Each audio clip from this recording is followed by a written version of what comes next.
Algo muito legal de se fazer, eu recebi a minha renda, fiz ali, né? A gente conversou lá no primeiro bloco de anotar tudo que eu gasto, fazer um orçamento pessoal. Eu já sei qual que é o percentual da minha renda que eu vou destinar para investimentos, 10, 20%, eu já retiro aquele dinheiro e já faço o investimento. E aí então eu não tenho aquela tentação de usar aquele dinheiro ao longo do mês. Invista primeiro, gaste depois. As pessoas normalmente gastam o mês inteiro para falar, bom, o que sobrar depois eu guardo, né? É isso mesmo. E aí o que acontece com o dinheiro no bolso? Tem uma música que dizia, vendaval, né? É vendaval.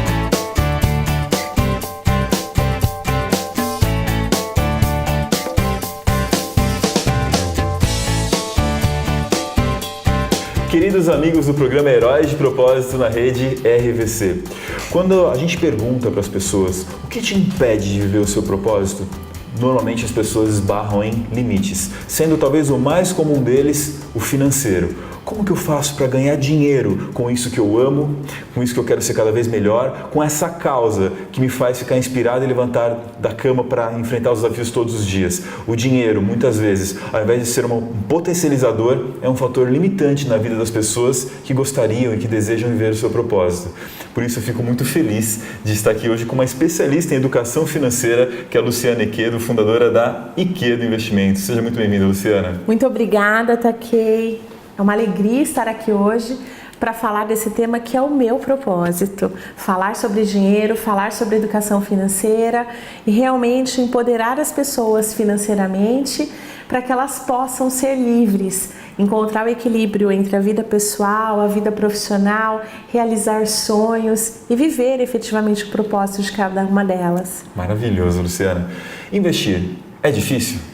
Não, Takei, investir é muito simples.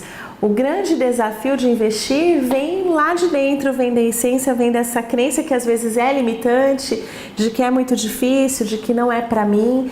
Então, o trabalho que a gente faz é de fato de desmistificar isso, de mostrar que é possível, que é muito simples, é acessível. Às vezes as pessoas pensam que é preciso ter muito dinheiro para começar a investir, mas é justamente ao contrário. É preciso começar a investir de forma consistente, recorrente, para que se consiga juntar, né, um montante considerável de dinheiro.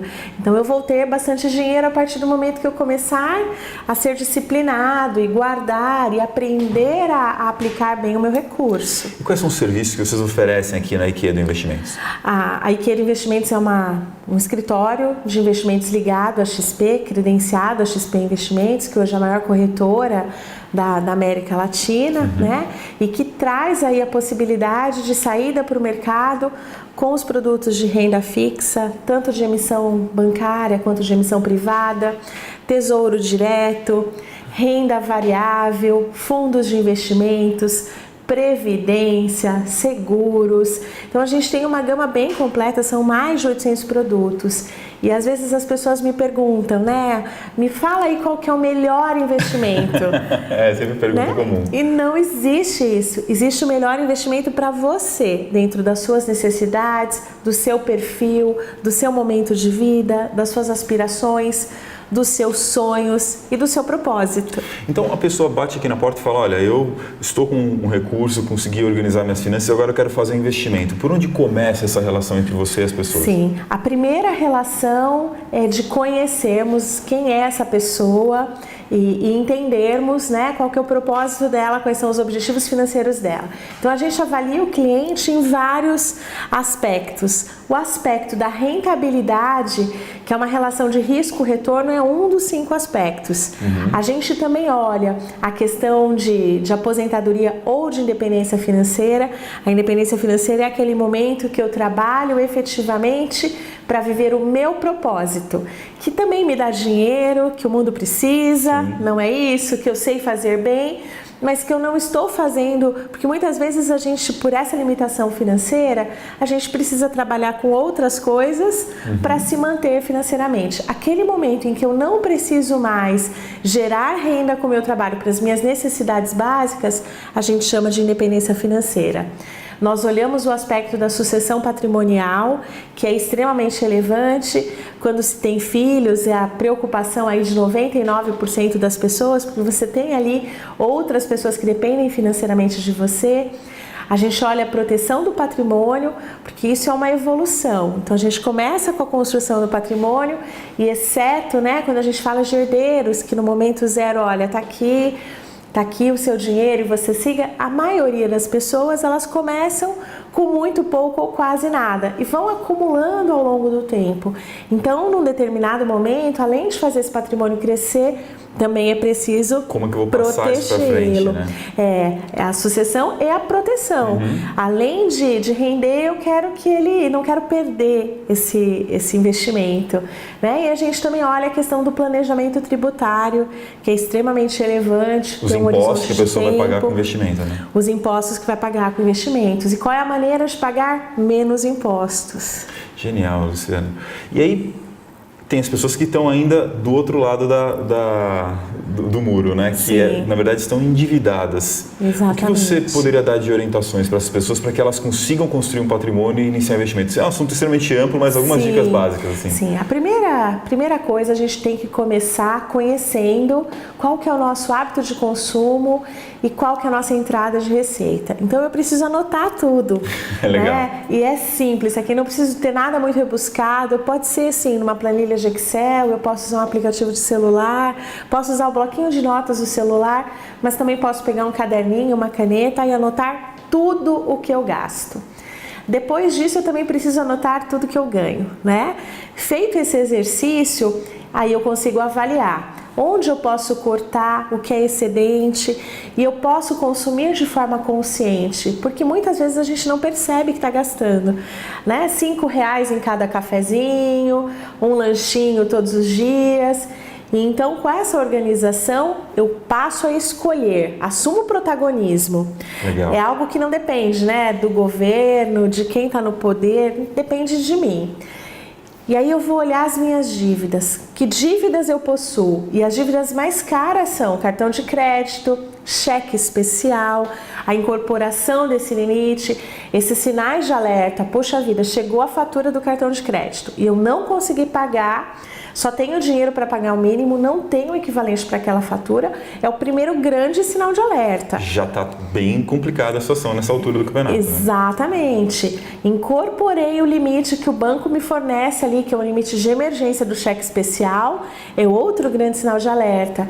E aí eu sempre aconselho a pegar essas dívidas, juntar todas elas, parcelá-las. Se eu não tenho condições de quitar, não tenho dinheiro para quitação, eu vou parcelá-las e efetivamente quitar. E nesse período em que eu estou pagando essa dívida que eu parcelei, eu não assumo novas dívidas. Eu tenho que me controlar para gastar menos comendo fora, gastar menos comprando itens de consumo, olhar a economia criativa. Às vezes eu tenho algo na minha casa que eu já enjoei, já cansei, já não me tem utilidade. E para você ainda é super útil. Desapega. Exatamente. Organizar as suas finanças, mais do que um exercício de pensar como eu posso ganhar mais dinheiro, também é como eu posso gastar menos. Não é deixar de atender às suas vontades, você não vai deixar de comer, de se vestir, de se divertir, mas fazer isso de uma maneira mais consciente dentro dos seus recursos, para a partir desse equilíbrio começar a ter espaço para fazer os seus investimentos. A gente tira mais dúvidas sobre como funcionam os investimentos e também, afinal, o que significa esse touro, essa menina, para a Luciana e para nós, na volta do programa Heróis de Propósito, na rede RBC.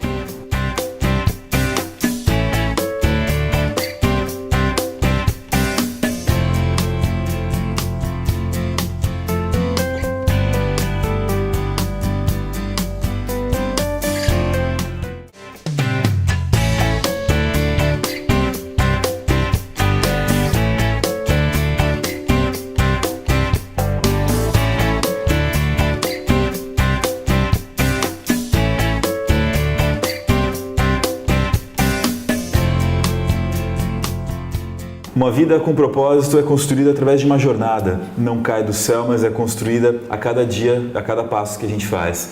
Luciana, antes de você atuar com a Ikeda Investimentos, você teve toda uma atuação no mercado financeiro, né? Como foi isso? Sim, eu vim de uma longa carreira corporativa, foram 24 anos trabalhando ali no regime CLT, né, como funcionária de grandes empresas.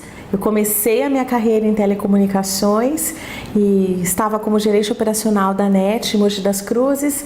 Um dia um headhunter me ligou, me convidando para participar de um processo seletivo para ser gerente geral de um banco. Quando eu atendi essa ligação, eu até dei risada, falei, olha, você ligou para a pessoa errada, eu não entendo nada de mercado financeiro, como é que eu posso ser gerente geral de um banco? E aí ele me explicou o projeto, o dono do banco, que era o Pedro Moreira Salles na época, Unibanco, ele queria pessoas, executivos de outras áreas do mercado e que assumissem diretamente a gerência geral. Entendi. Como era tão louco o projeto, eu topei, participei do processo seletivo, eram 1.500 pessoas para 33 vagas, ali já tinha uma distorção muito grande entre homens e mulheres, eram 28 homens, né, e 5 mulheres, então assim, as mulheres eram minoria. Eu fiz um MBA no INSPER, pago pelo banco, e aí ingressei a carreira no mercado financeiro. E eu sou a prova, que eu também não era do mercado financeiro. E aprendi, me desenvolvi, né?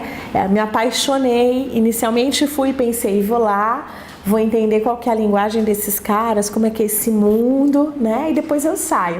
Mas não saí, acabei ficando do Itaú Unibanco, fui para o Santander, passei lá os últimos 9 anos antes de seguir para o meu propósito. Como que aconteceu esse estalo de resolver abrir a Ikeda Investimentos? Olha, ele aconteceu, eu já vinha acompanhando tudo o que vinha acontecendo no mercado, esse processo de desbancarização, de novas oportunidades de investimentos, de outras opções muito mais fáceis e simplificadas para investir. Mas eu atendia uma grande rede de hospitais e a econômica dessa rede, uma senhora, freira, um dia me chamou e me falou, olha, eu adoro você, adoro aqui o que a gente faz enquanto banco, porém eu estou migrando para a XP. Quando ela me falou isso, Takei, despertou algo em mim que foi muito forte. Falei, puxa vida, o que eu esperava que fosse acontecer em 5 anos, está acontecendo agora. Uma pessoa de um perfil extremamente conservador de investimento. Exatamente, porque ela para mim representava o conservadorismo puro. E aí eu fui conhecer o que era esse mercado. A XP tem toda uma história com Porto Alegre. A XP nasceu em Porto Alegre, numa salinha comercial, com 10 computadores de uma lan house que foram vendidos, o Benchimol e mais um sócio compraram esses computadores e começou lá. Né? Um trouxe o fax de casa, o telefone. Aquela história comovente. Exatamente. E lá também nasceu a ideia da XP para mim.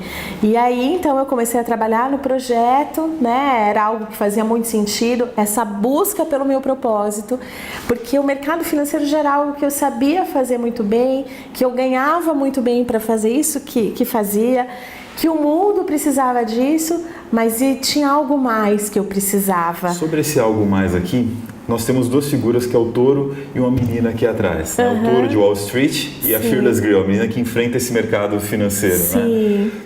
Acho que isso tem tudo a ver com um quadro nosso do programa, que é o Construindo o Herói. Sim. É como retratar a Luciana Ikeda como essa menina, uma heroína que enfrenta o touro de Wall Street. Luciana, enfrentando esse mercado financeiro extremamente masculino, sexista, qual é o seu superpoder? O meu superpoder é conseguir trazer para as pessoas numa linguagem simples, fácil de entender, isso que num primeiro momento parece tão complexo, né? Que às vezes se usam termos tão sofisticados, tão difíceis, as sopas de letrinhas, e o que eu busco todos os dias é simplificar e mostrar que é fácil, é bem mais simples do que a gente imagina. E qual é a sua missão com esse poder? A minha missão é empoderar as pessoas financeiramente para que elas tenham uma vida mais leve, mais feliz, mais equilibrada, para que possam buscar os seus sonhos. Na jornada de viver o seu propósito, a gente passa por diversas transformações. O que você sente que precisa transformar em você para ir mais à frente, mais longe com o seu propósito? Taquei, eu tenho buscado realmente conseguir colocar mais conteúdo no ar, né? Ter essa coragem de gravar os vídeos, editá-los. Legal.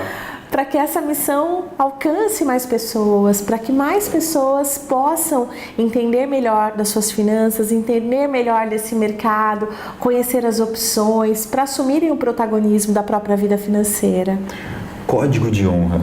Do que você não abre mão em termos de valores ao viver o seu propósito? Eu não abro mão de trabalhar com a verdade, com a ética, especialmente da confiança, que é essa relação com os meus clientes, e não só com eles, mas com as pessoas que confiam em mim para abrir a sua vida financeira, porque é uma relação muito próxima, né? Abrir a vida financeira, contar os detalhes, avaliar onde não está indo bem, onde está indo bem, é uma relação muito próxima, muito de confiança. As conexões, quando a gente olha o indivíduo, ninguém é um indivíduo solto, sempre existe ali uma história, né? A pessoa ocupa várias posições, usa vários chapéus ao longo do dia, ao longo da vida. A questão da proteção e a segurança são essenciais para mim. Viver o seu propósito é composto por uma série de escolhas que, consequentemente, traz uma série de renúncias. Ao que você renuncia na jornada de viver o seu propósito? Eu renunciei a uma carreira que sempre foi muito promissora no mercado financeiro, onde se paga muito bem, e eu brinco com as algemas de ouro. Verdade. Com todos os benefícios que a empresa oferece, estabilidade e tudo mais, né? Exatamente. Bônus, salário, fazendo chuva ou sol, que cai lá todo último dia do mês. É uma renúncia, mas que tem valido muito a pena. Cada pessoa que a gente consegue impactar faz muita diferença. Ao ver o sonho da Ikedo Investimentos nascer, crescer, e a cada conquista que você faz, qual é o seu discurso de superação? Penso que esse é o caminho certo, converso muito aqui com o meu time, vamos lá, né? Vamos em frente, que a gente vem conseguindo impactar as pessoas dessa forma, e eu acredito que é só o começo. Vamos dar um nome então para essa heroína? Qual seria o nome da Luciane Ikedo como heroína? Me inspirando aí, né, nessa imagem tão representativa, seria a Mulher Destemida. Mulher Destemida, maravilhoso. Quanto maior o retorno esperado, normalmente maiores os riscos a serem corridos. Isso é uma balança que sempre se aplica no mercado financeiro. Você enxerga os riscos e busca equalizá-los com retornos. Como será que a gente toma decisões mais sábias em termos financeiros? Será que uma pessoa que está endividada com o financiamento de uma casa, de um carro, já está na hora de investir? Ou seria melhor quitar esses financiamentos antes? A gente bate mais um papo profundo sobre a questão de investimentos e os próximos passos, serviços que a Ikedo pretende fazer na volta do nosso programa Herói de Propósito na rede RVC.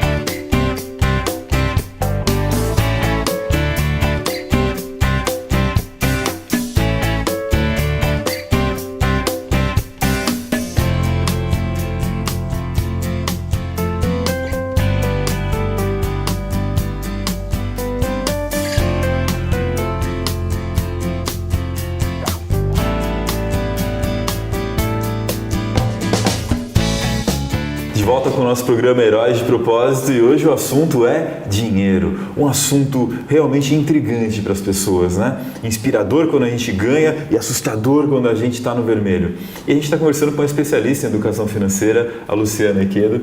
Eu deixei uma pergunta no ar no fechamento do nosso último bloco. Luciana, uma pessoa que já tem algum compromisso, por exemplo, com financiamento de carro, de casa, o ideal é ela já começar a investir ou é quitar esse financiamento antes? O primeiro ponto é a gente olhar qual que é essa dívida, porque tem dívidas que são ruins e tem dívidas que são boas, que podem ser positivas.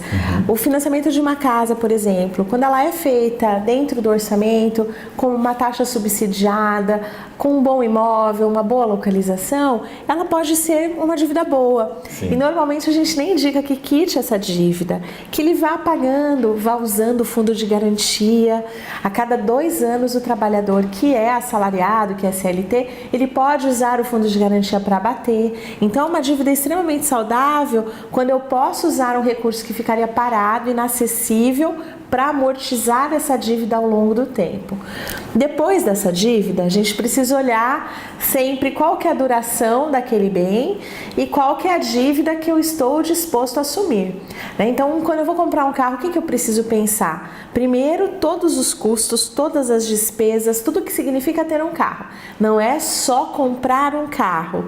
Eu tenho ali o imposto, eu tenho o combustível, eu tenho o seguro, tenho a manutenção, e quando eu parcelo isso numa dívida longa, o carro se deprecia, o valor dele se reduz e eu ainda não acabei de pagar. Então, sempre faça essa avaliação antes de adquirir essa dívida.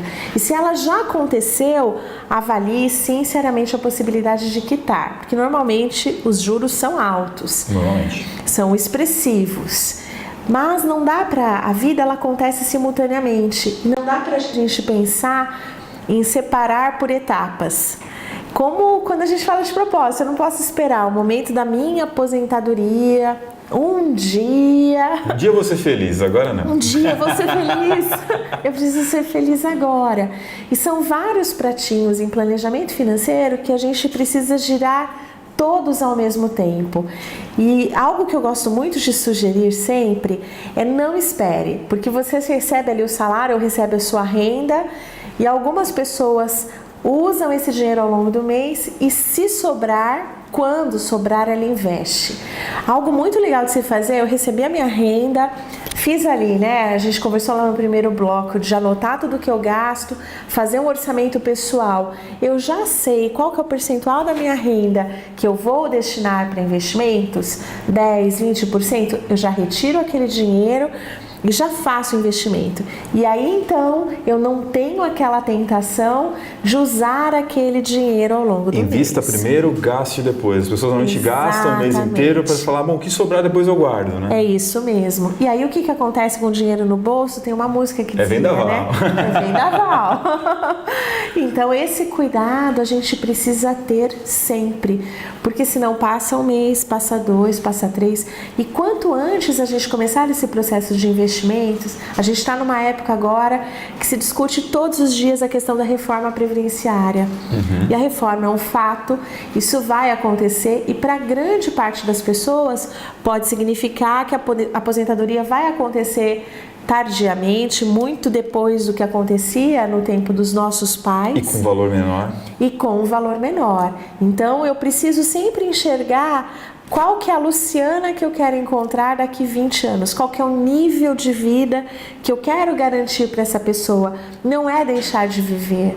Eu separo em caixinhas, não é guardar tudo, 100%. Não, é encontrar o equilíbrio. Então eu também tenho meus momentos de lazer, de desenvolvimento pessoal, de aprendizado, penso na minha moradia, na minha alimentação, mas eu também reservo aí uma parte do meu dinheiro para mim, para quem eu quero entregar. Para o meu eu futuro. Para o meu eu futuro, exatamente isso. Existem perfis diferentes de investidores, né? Sim. Classicamente se fala de investidor conservador, moderado, arrojado. O que significa isso para quem não entende? Sim. Eu sempre digo que esse perfil, o que vai ali, sempre os bancos, as corretoras pedem para você preencher a análise do perfil de investidor, o API, e vai sair essas palavrinhas, conservador, moderado, agressivo, e o que eu sempre digo, que isso ao longo da vida vai mudando, mas é a sua capacidade, a sua disponibilidade, o seu entendimento em relação a correr riscos.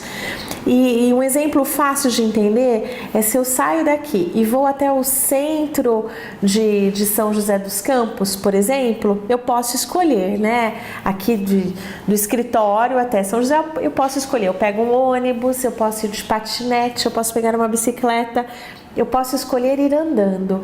E se no meio do caminho, eu quiser voltar, é muito simples. Eu faço meia volta, desço ali e retorno. Quando eu faço um investimento que é um pouco mais arriscado, que ele não tem ali uma liquidez imediata, significa pegar um avião, quero ir para Paris. Pego esse avião e vou. Se no meio do Oceano Atlântico eu disser, olha, piloto, comissária, eu não quero mais ir para Paris, eu quero voltar agora. Não dá para voltar imediatamente. Não dá para voltar imediatamente. Então, quando você se torna sócio de uma empresa adquirindo ações, quando você entra numa operação estruturada, né? Quando você faz coisas que fogem um pouquinho da renda fixa e do DI, é esse tipo de risco que você assume. É o risco de oscilação de preço. Mas significa que eu vou perder? Não necessariamente, né? Eu só vou perder se eu não tiver um perfil compatível, se eu não souber esperar. Tem algo que a gente chama de efeito manada. Então, se eu quero comprar um carro, eu vou comprar quando? Quando ele está caro ou quando ele está barato? O fato é que as pessoas acabam comprando quando está caro. Na hora que recebe o 13º, está cheio de dinheiro no bolso e vai comprar no final do ano. E no investimento é a mesma coisa. Na hora que a gente escuta lá que as ações subiram, que a bolsa atingiu um grande recorde, que as pessoas ganharam dinheiro, aí eu quero entrar. Mas na hora que acontece e hoje qualquer espirro lá em Brasília, a questão política faz o mercado oscilar, eu não consigo esperar. Eu tô lá no oceano e quero descer, né? E não dá. Então é isso. Mas esse perfil do investidor, ele muda ao longo do tempo. E é bom ter um suporte de uma corretora com experiência para conseguir esclarecer e ajudar a pessoa até a diversificar esse investimento. Exatamente. Né? A diversificação é essencial. Luciana, muito obrigado pelas dicas todas que trouxe para nós. Deixa o seu recado final para os nossos espectadores do programa Heróis de Propósito. Investir é possível, é fácil, você pode estar a seu alcance. Assuma o protagonismo da sua vida financeira e viva o seu propósito hoje. Viva seu propósito hoje. Faça isso de maneira planejada, com o suporte de pessoas que te ajudam nesse processo, que aí com certeza você irá mais longe e de maneira mais sustentável. Muito obrigado pela sua audiência e até o próximo programa Heróis de Propósito na rede RVC.